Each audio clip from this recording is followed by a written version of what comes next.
लेकिन जी सबसे बड़ी खबर ये है कि जनाब केपीके के वज़ीर आला साहब उनकी छुट्टी हो रही है, उनकी काबीना समेत।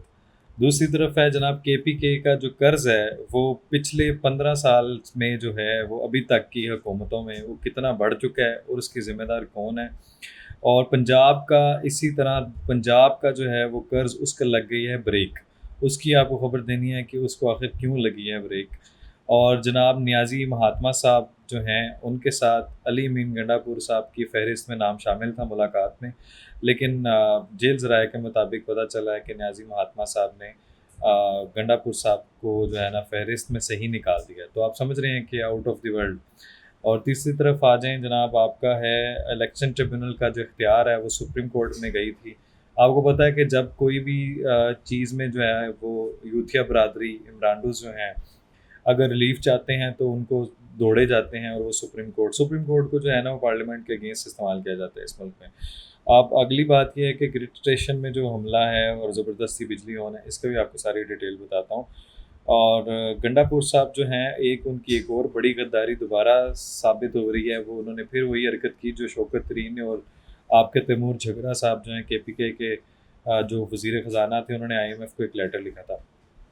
तो इस सारी सिचुएशन और जो आपकी एक और खबर, सबसे अच्छी खबर ये है कि आपका जो स्टॉक एक्सचेंज है, वो तारीख की सबसे बुलंद तरीन सतह पर पहुंच गई है। उसकी हिस्टोरिकल जो है ना आप पे 78,000 पॉइंट से भी क्रॉस कर गई है।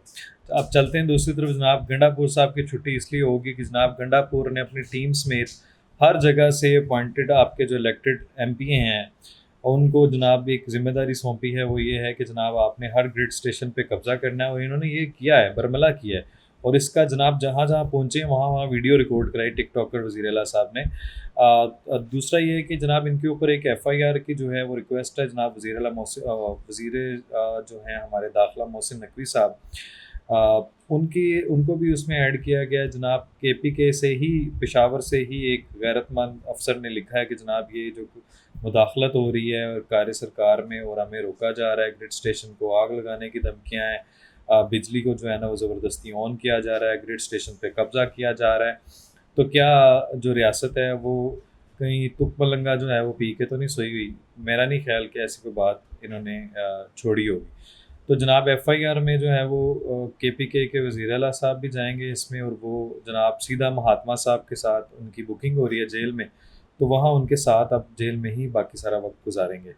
आपका जो कर्ज़ है पंजाब का, उस पे लगी है ब्रेक। उसकी ये खबर है कि जनाब 23 अरब जो है रुपया, वो आपका कम किया है। पंजाब की जो 100 दिन के वज़ीर आला जो अभी तक हैं, जिनकी परफॉर्मेंस ये है कि 23 अरब रुपया जो है वो डिक्रीज़ हुआ है। दूसरी तरफ आ जाए तो केपीके में जनाब पिछले 11 साल मुसलसल हुकूमत रही है। फिर जनाब अब की इनकी हुकूमत चल रही है न्याज़ी साहब की। तो वो 100 अरब रुपए का जो वो कर्ज़ था, वो 1600 अरब रुपए तक जा पहुँचा है, if I am not wrong. तो इसके पीछे इनकी परफॉर्मेंस आपको खुल के सामने आ जाएगी। मैं सिर्फ अफ़सोस कर सकता हूँ केपीके के भाइयों के साथ, हमारे भाई हैं, पाकिस्तानी हैं। तो अगली बार इनको इंशाअल्लाह ताला पता लग जाएगा कि जनाब इनको हमने कुछ भी नहीं देना, क्योंकि सिर्फ मकरूज़ करने के बीआरटी वाला प्रोजेक्ट, और ये आपकी जिसको जंगला सर्विस कहते थे वो बसें और ट्रेनें चलाने का जो मंसूबा है, वो जनाब इनका धरा का धरा रह गया। और आपका जनाब आपको एक बात ये भी बतानी है कि महात्मा साहब ने जो फ़हरिस्त जाती है महात्मा साहब से, शेख मुजीब साहब से मिलने के लिए, उनमें से जनाब अली मीन गंडापुर का नाम था और मुलाकात का स्केजुअल भी था। लेकिन जनाब नियाज़ी साहब ने उनको इस फ़हरिस्त में से निकाल दिया। वो इस वजह से कि जनाब नियाज़ी साहब इस बात को समझते हैं कि जनाब ये तो ख़ुद तो फंसा, ये मुझे भी फंसा देगा।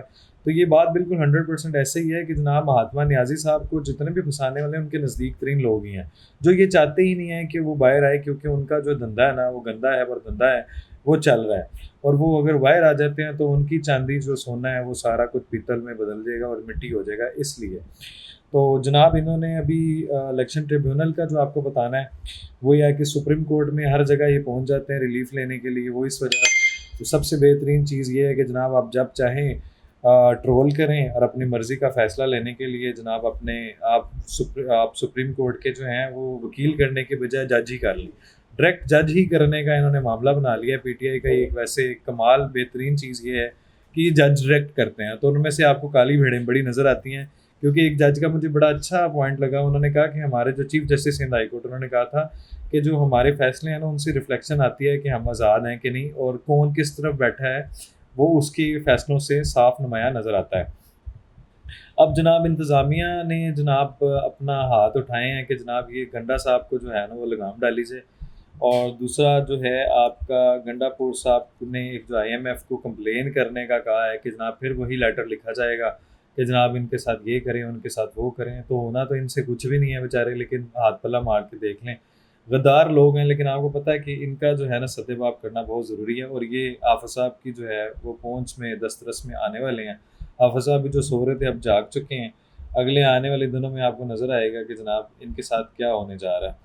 अब आपकी जो ट्रिब्यूनल है वो 219 और 218 आर्टिकल जो है वो, जो आपको पता है अमेंडमेंट 18वीं तरमीम के बाद 2010 में एक्ट में ए बी सी में ये साफ ना है कि जो इलेक्शन कमीशन है वो बाख्तियार है ट्रिब्यूनल्स बनाने का। लेकिन इनकी जो है वो आप हर तरमी देखें कि बजिद हैं कि जनाब सुप्रीम कोर्ट से रिलीफ लेना है, किसी भी हाल में लेना है।